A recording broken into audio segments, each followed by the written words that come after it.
Hello, everyone, and welcome back to All Roads Are River. Welcome back. Today, Chandler and I will be talking about our third part of the 100 Days of Dante series, where we will be going through Cantos 15 through 21 of Dante's Inferno. And if you haven't watched the first two videos or read up to Canto 21 of Dante, I encourage you to pause this video right now and get to reading. Get all caught up because it really is fun to be able to read along with you guys. So I hope that you can join us on this journey. So hopefully we can make a little bit more sense for you, because sometimes it doesn't make that much sense for us. No, sometimes 0 cents. But with that said, we're going to get to Canto 15. Let's get right into it. Yes, let's get right into it. So we've had Dante go through, he's entered hell, Virgil's there, and we've entered Dis. So we are in the seventh circle. The seventh circle is the violent. First of the final three circles. We are deep in hell right now. And we get the violent against nature in the Canto 15. Yes. The Sodomites. Yes, the Sodomites. So that starts where Dante is traveling through the circle, and he sees someone he actually knew, Sir Brunetto, I believe is his name, Brunetto Latini, and he was a sodomite on Earth, and his punishment was to have fire rained down on him. Which is the punishment of Sodom and Gomorrah in the Bible. Yes, and Genesis chapter 17? Is that 17? Sounds right. I think so. I'll double check while you keep talking. Yes. But anyways, yeah.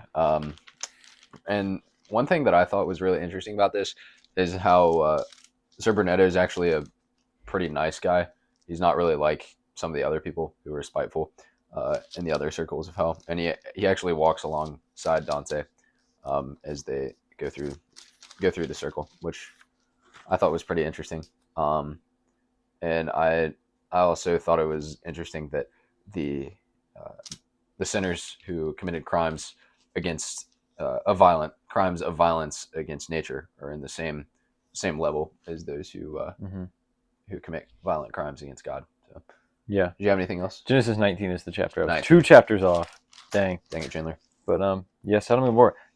Tangent, archaeologists think they found the location of Sodom and Gomorrah. Really? 5 years ago or so is when the first report came out about it. Shoot, okay. But we had a historically accepted location that was disproven by this archaeologist, and he found the right one. So really interesting stuff to go look into. But yeah, Sodomites. So sodomy, of course, the sins related to Sodom and Gomorrah. Sodom is where Sodomites come from, or the word Sodomites come from.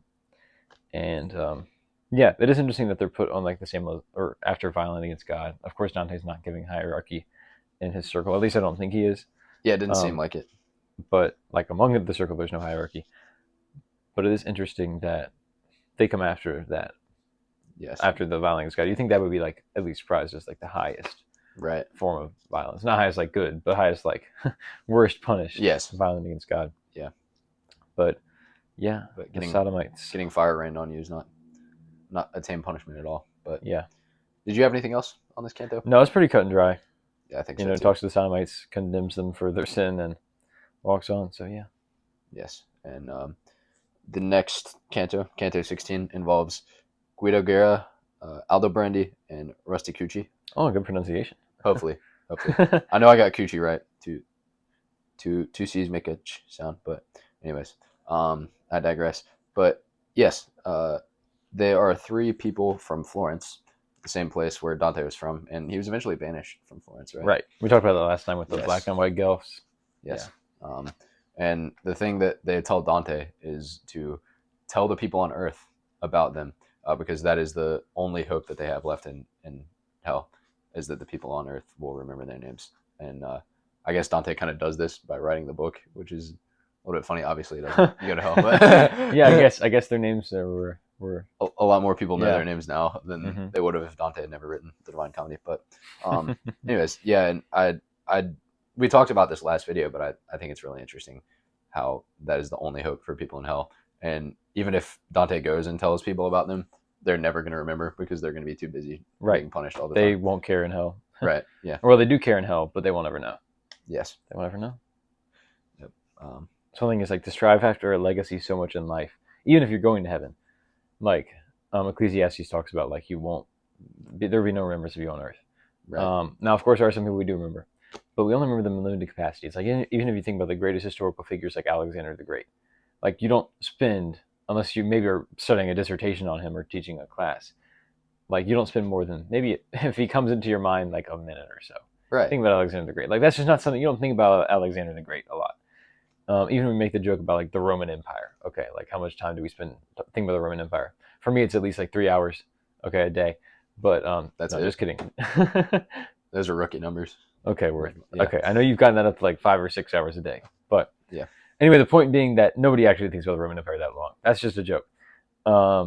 Is that even even if these names of people are carried to the present day, that they aren't remembered in the same way like we're remembered in our own day. Like I might talk to you about like one of my friends during the day and a later friend, and then I talk with you. So you're like we have remembrance of each other during the day, or in our lives, but definitely not on the same level that I think about Attila the Hun or Gandhi. Right. I don't think about them as much as I think about the people in my life. So basically, the remembrance of people doesn't actually stick around. And Ecclesiastes talks about this a ton in the book of Ecclesiastes in the Old Testament.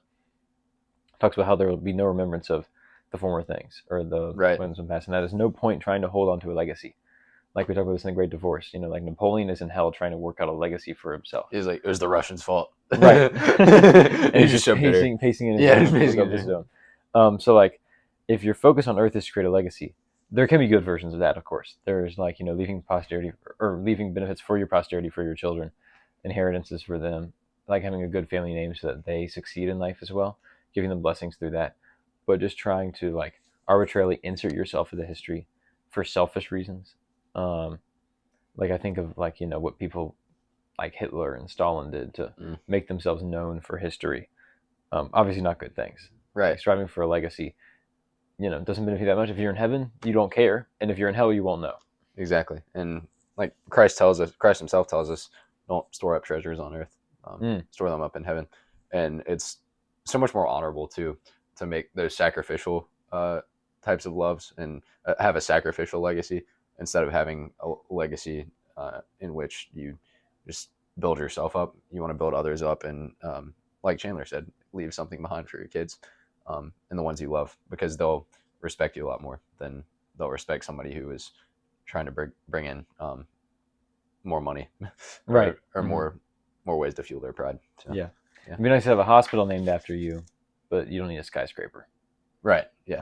Or even like if your generations go by after you die and your great grandson says, "Oh, here's my great granddad's family Bible," Yeah.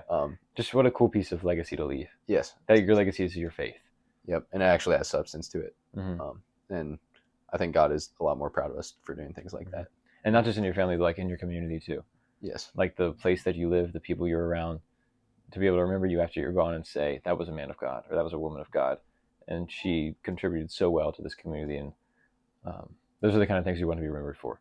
Definitely. Not for what these guys want to be remembered for being cool. Right. That's why they're in hell. Well, not why they're in hell, but it's, I guess, a fruit of their life, and it's not good fruit. So yeah, not good fruit. You'll know them by their fruit. Yep. And we definitely can here. That's all I got for Canto 16, Chandler. Yep. Sounds good to me. 17. We are going on the dragon thing. Geryon or Geryon. Jerry. Not linguist. Jerry. Just Jerry. Just call him Jerry. Yeah. Just Jerry. To the 8th circle. So this is the first circle where we have like, there's been changes between. This is like first one where it's like they're going down. This is hell. Like they're going like they are descending this one. It's not just walking. Like they are flying down the chasm to this next circle. So these people are down there. But before we do that, there's the section about, they're called the violent against art, or the what was the other word? Users. Those who committed usury. Right. Yeah. Those who charge interest. And there are a couple of interpretations to that. Okay. One is that violence against art means that there were people who took advantage of the art industry. And I think Dante, as a poet, as someone who was very passionate about literary art, reviled those who took advantage of that industry, because it's an industry that's supposed to be focused on beauty, and I guess focused on things that not transcend reason, but transcend everyday life. Yeah, like reality almost. Yes, or right. The senses transcend. Yes, yeah. And I think Dante had a lot of respect for art, especially literary art, and didn't like people who took advantage of it. That's why they have pouches around their necks. which I thought was interesting. And then the other interpretation is that this just means Dante didn't like those who were violent against art. Yeah, or people. The literal interpretation, not the I guess interpretation about taking advantage of the industry. But. Right. Anyway, I like that he puts it here because it's kind of a transition, because we're going to get the violent against art who are mostly condemned for their avarice, their greed, and their violence. Like that is their violence against artists or greed. And the eighth circle we're about to descend to is tons of associated with fraud, not just of money, but mostly of money, fraud with money. And so we're getting like a little transition passage between the violent and the fraudulent by having people who are violent and fraudulent. Right. Yeah. In the middle. That's cool. I didn't think about that. Yeah. Anything else for Canto 17? No, that's all I had. I did along. think Jerry, my boy Jerry, was a pretty cool addition. Yeah. Like there's not much like philosophical talk about with that, I don't think, but it was just like really epic part. Yeah, I mean, you can't have a story about hell without a giant monster with the face of a man. That Virgil, the goat, yeah, is taming and like right. Yeah, Virgil is so underrated. Like I didn't expect him to be this clutch, but we're gonna see even later in later cantos how awesome Virgil is. Yeah, love Virgil. Should we move to 18? 18, I mean, of course it's all quality, but not a great set of people down here. No, I was gonna say not a great passage, but more specifically, not a great set of people. Right. Yes. We have fraudulent people, malicious people, and also seducers and panders, which was pretty. And that's our first section, right? Is the seducers? Yes, that is. I have swindlers of women written down. Oh yeah, that's a good phrase. Let's see. Then there was Jason from Greek mythology, who actually left a woman he loved. I'm not exactly sure how to pronounce her name, but I think it's Hypsipyle, I believe, is how you pronounce it. It's a maiden who he deceived and left pregnant with his own child. And not cool. Her. Not cool at all. In my humble opinion. And he also left Medea, a woman that he loves, that he left on the way to find the Golden Fleece, or after he found the Golden Fleece. I think she helped Jason find the Golden Fleece, and he just left her. So he's in the 8th circle of hell. Not cool. Pretty low form of fraud that our guy Jason committed there. So, and again, we talked about this last video, but it kind of makes me laugh that Dante uses all these fake people, these mythological people. But so it makes more impact when you're the real person in hell, right? Yes, especially if you're still alive when the comedy gets published. Yes, like the Pope we're about to talk about. I don't know if he was alive. I don't think he was, but yeah, we'll get to that in a canto or two. But yeah, the people who there's some guys down there in this circle who were trying to buy prostitutes, looking for prostitutes to buy. Yes, and which obviously cool. Gross. Yeah. Then there was also the flatterers in the sewage. You want to talk about that? Oh, the flatterers in the sewage. Yeah, so like they're stuck in sewage as their punishment, and so of course their sin is flattery, right? Not just like everyday flattery, of course, but flattery where it becomes fraudulent. Yeah. Flattery. Yeah. And it's not just like you get a bad haircut, and I say, "Hey, Worth, I new haircut. I like it." Right. It's not just stuff like that. People who deceive with flattery. Who manipulate, I think, is manipulation with flattery. Yes, it's a really good one. You're not just telling your wife that her food is good when it's really not, or Aragorn telling Eowyn that the soup is great. Yeah. Dude, I just watched the extended edition, actually, the Two Towers for the first time. But anyways, great I digress. Well, actually, speaking of the Two Towers, I think of a really good person who would be in here, Wormtongue.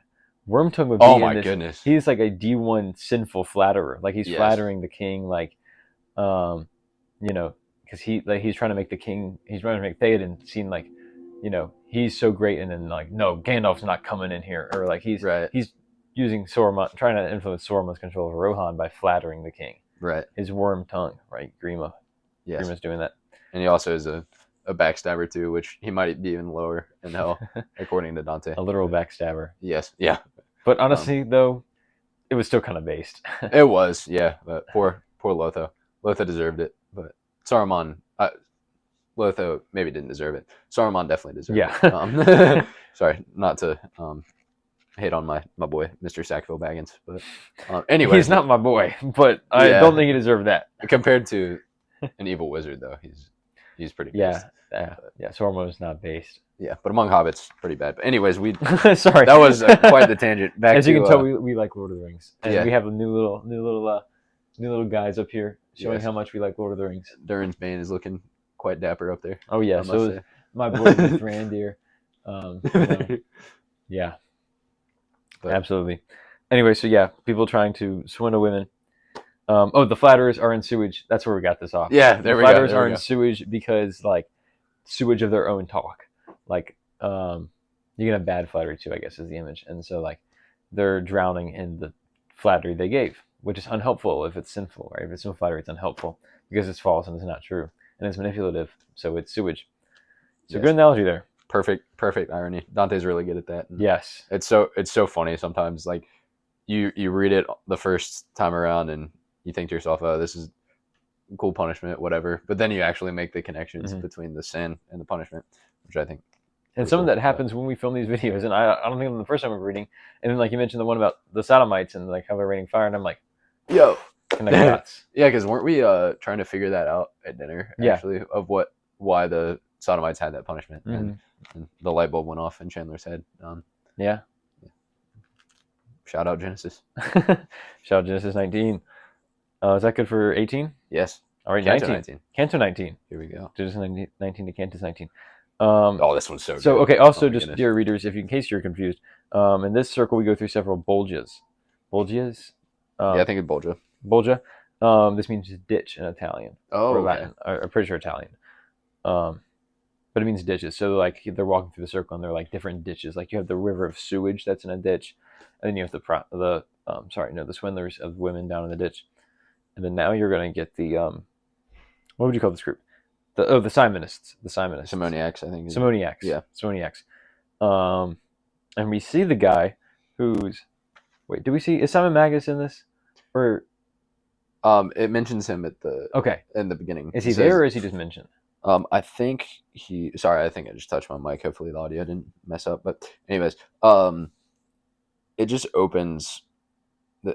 The line says, "O Simon Magus, O forlorn disciples, ye who the things of God, which ought to be the brides of holiness, rapaciously for silver and for gold do prostitute, not behooves you for the trumpet sound, because in this third bulge ye abide." Yeah, I don't... Oh, ye abide. Okay. Yeah. So I'm guessing the implication is that he's down there. Yeah, him and then his disciples. Okay. I think it. So the disciples will pay for it. So Simon Magus is a guy. He's in Acts. I forget what chapter. Sorry, if I can get what's wrong with the Genesis one, so I'm not going to try a stab at this Acts one. He's a guy in Acts who approaches the apostles and tried to pay his way in. So he's like, "Hey, here's some money. Let me be one of you guys." And they're like, "Doesn't work like that, King." They didn't say king. They probably would not have said that to him. No, because Jesus. There's only one. Jesus is king. One king. So they'd be like, "Nah, it ain't work like that, Prince." But yeah, that's what this dude actually gets the sin named after him. Simony, trying to buy your way into things. Or bribes, would be considered the sin of simony. And the one specific way that Dante's going to isolate this is he condemns the Catholic Church's avarice. Yes, especially Pope Nicholas III. Yes, you want to talk about him for a little bit? Yes. So first of all, the punishment for all of these simoniacs is for them to have their heads buried in the ground and their feet sticking out. And flames are erupting around their feet, which and the illustration for that was it was pretty dope. funny. All these dogs out in the air. The dogs are out in the eighth circle. But yeah, and then Dante actually talks to one of the people who are in the ground because he knows that it's Pope Nicholas III, who thinks Dante's Boniface. Yes, yeah, he does think thinks he's Boniface, which is hilarious, by the way. But yes, and Dante accuses Pope Nicholas of simony and for corrupting the church with avarice, and he condemns him very harshly. This is, I think, the first time where we see Dante really speak his mind. Yeah, because in the earlier chapters, sometimes he has pity on the sinner suffering. This one, he's like, no, he's straight on going in this guy. And I really like the series of lines here where Dante is addressing Pope Nicholas. He says, "I pray thee tell me." He says this to Pope Nicholas. "I pray thee tell me, how great a treasure our Lord demanded of St. Peter first, before he put the keys into his keeping. Truly, he nothing asked, but follow me. Nor Peter, nor the rest, asked of Matthias, silver or gold, when he by lot was chosen unto the place the guilty soul had lost. Therefore stay here, for thou art justly punished, and keep safeguard or all the ill-gotten money, which caused thee to be valiant against Charles. So it's pretty. That was pretty good. Pretty hard. I like hard the follow me bar is pretty good. Yes, and also just keep the money, yeah, because it's worth nothing at this point. And the money eternally means nothing. Only God's grace means anything, and there's none down here. So absolutely. Why do you think they were stuck in the ground? Yeah, that's something that's because I'm not putting it together. Me neither. No light bulbs this time, and the flames too. Yeah, well, the flames like hell, but yeah, but I wonder if they represent something. Maybe so. There you go, dear viewers. You have a challenge, so go look that up. Yes. Find out why the Simoniacs are suffering with their dogs in the air, and their heads like they just don't care. That was sorry. I live in like 2010. Yeah, he's ready to be a father already. But yep. Anyways, yeah, please look that up and give us your ideas in the comments. And if you do, then I promise I won't tell any more dad jokes. Actually, really? That's pretty empty promise in my opinion. Empty promise. But I'm gonna move on to just 20. Like the frauds. Let's get back. Oh my gosh! All these empty promises. So. Yes. What about 20? Canto 20. There were. I don't have much written down for this one. There were a bunch of names in this one. We can't go through all of them. But we are going to talk about one. We're going to talk about one name that's really funny. So these are the soothsayers and the fortune tellers. People who like talk a lot of nothing, and psychics. People who predict the future. They're fraudulent because they're obviously fakes. Right. There's only one example. I think there's only one example of a psychic or a spiritual medium who actually does their job in the Bible, and it's in 1 Samuel when Saul goes to seek. Yep. But the funny thing is that the psychic gets scared when Samuel shows up. Right. Like she's not used to it. Right. Because the medium she doesn't see anything actually real, and then she actually sees somebody who comes from the dead. I'm pretty sure that's how that passage works. Yeah. But it's a very funny passage. The medium of Endor. Yes. But the witch of Endor. Yeah. But there's this one character. Among the many names. Among the Italian names. Among the Italian names, there's one English name, or actually history Scottish. This is our first non-Italian person in hell. Right. I'm pretty sure. So sorry, Italians, your luck is not cut out for you, and Dante's not mine. But we get our Scottish dude who actually serves. He's going to serve in the court of Frederick II, Holy Roman Emperor, and he's going to be like the court scientist. He's also going to be on the side an alchemist and an astrologer, and his name. Well, they think he was called the Wizard of the North. He has another job. He acts in 2010's TV series. Yes, he is also by day, or I guess by night, he is the Wizard of the North, known in Europe, but in America by day, he is known as the regional manager of Dunder Mifflin, Scranton branch, Michael Scott. Yep. Michael Scott is in hell. He is in the 8th circle of hell. Sorry, Steve Carell. Michael Scott is in the 8th circle of hell. Because he was allegedly. I didn't see anything that said he was confirmed to be a wizard, but he was kind of known as one, known to be the Wizard of the North. I don't know if that's a name that I saw posthumously given to him, or if that was one that was applied during his time. But Michael Scott is in hell. Poor guy for being a wizard. But yeah, I mean, look, he deserved it. But so sorry, Canto. Yeah. Well, he was sent by Eru the One. So Eru the One of Luvatar. Correct. That is right. We'll give him an excuse. Yeah, but Michael Scott. Fake. Yep. Fake. Sorry, all you Office fans. Myself, as an Office fan, was very devastated to hear this news. Yes, apologies, our condolences. And then also, I liked how Dante pitied all these soothsayers who were punished, and Virgil got on him really fast. Yeah, he was like, do not pity them. Right, he what actually did he say? says, what's the line? He says, who is a greater reprobate than he who feels compassion at the doom divine? I mean, that's so true. When justice is done by God, we should not be angry with that. I also liked how all these soothsayers were distorted, and because they tried to look forward when it wasn't their place to look forward in in the earthly life, they were forced to look backward. Their heads were kind of twisted to where they were painfully. So instead of seeing the looking future, they only see the past. Exactly. Oh, okay, that cooks. Which that punishment makes sense, but unlike the dogs in the air. Do you have anything else for that? No, Canto? I'm good. What about 21? The Barrators. Yes. These are specifically people who are fraud of a ship's master or crew. Are the Barrators? I think at least that's what a Google search told me. The Barrators, and then they also do other things. So they're getting beat by demons. Yes. So this is our first like demon appearance, I think, right? No, outside Dis. There were demons outside. Yes, there Dis, were. There were. This is our first like real like they're talking demons appearance. Yes. I think, and they say where in reference to these Barrators, if they're like ship's master or crew specifically, or if they're just, I think they are people who get bribes. These aren't the Simoniacs who make bribes. I think they're people who get bribed. And there's this line that leads me to think that, and that says, really, it's a great bar. It says, "No into yes, for money there is changed." Like, that's crazy. And like, what places like in our world today do we think that could apply? No into yes, for money there is changed. That was just rhetorical. You don't have to think of anywhere, but thought-provoking discussion. Where is no into yes, for money changed? That's definitely some literary right there. Mm-hmm. Also, Virgil really steps up. Oh yeah, in this canto, he's like, Dante, stay back. I got this, king. Yeah, Prince, I got this, prince. Yeah, I got this, prince. Then he goes and talks to the demons and tells them to get out of the way because this is a divinely appointed mission that they're going on. And then the demons help them out. They send an escort. Yep, which is pretty convincing neat. there. Pretty neat. Yes. And then they talk about this bridge in the area that was broken specifically 1266 years ago, which, according to a commentary I saw, was when Christ died and conquered hell. So like Dante kind of pictures, especially like even this deep in hell, like the after effects of when Christ died and his death and resurrection conquered hell. The infrastructure of hell was broken. This like archway bridge was broken down. And I think that's part of why they need the escort, is because that bridge is broken. So yeah.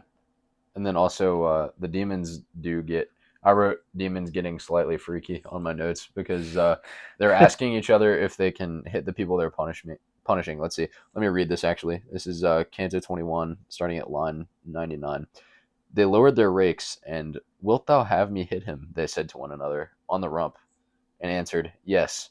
See that thou nick him with it," which is really King Jamesy way of asking if they can spank the people they're punishing. And this kind of reminded me of again, Two Towers. Like, we ain't had nothing but maggoty bread for 3 stinking days. What about them? They're fresh. So they're like debating on whether they can eat the hobbits. Mm-hmm. Kind of here they're debating on whether they can spank the sinners. Yeah, spank the sinners. And who gets to hit whom. Mm-hmm.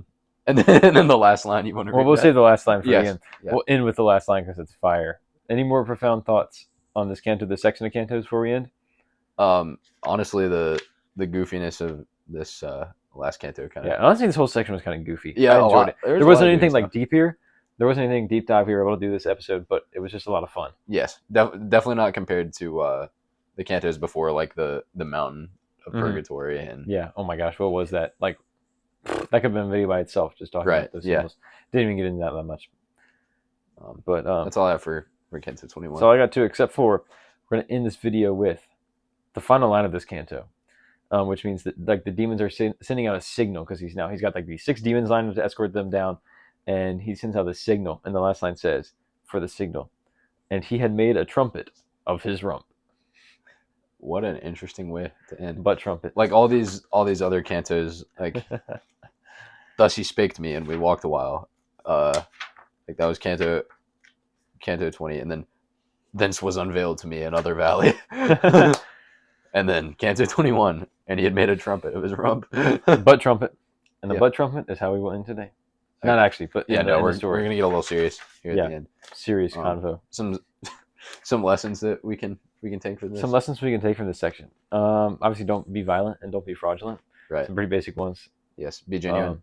And also store up treasures, not in this earth, but in heaven. Like no matter what advantages we might seem to get from committing fraud or from bribing or taking bribes or engaging in any false or dishonorable actions. Whatever gains we might get from that are nothing from the gains that we will get from being humble and true and genuine on this earth. Because by doing that and by having faith in God and by really, I guess, sort of like how we talked in the Great Divorce, surrendering yourself to Him and trusting Him that He has a plan, and that plan is better than our plan, and that whatever anxieties come our way, we can kill those anxieties by knowing that God has a plan for us and that He will prevail over. There's no temptation. That has overcome me. That is not common to man. Yes, 1 Corinthians 10.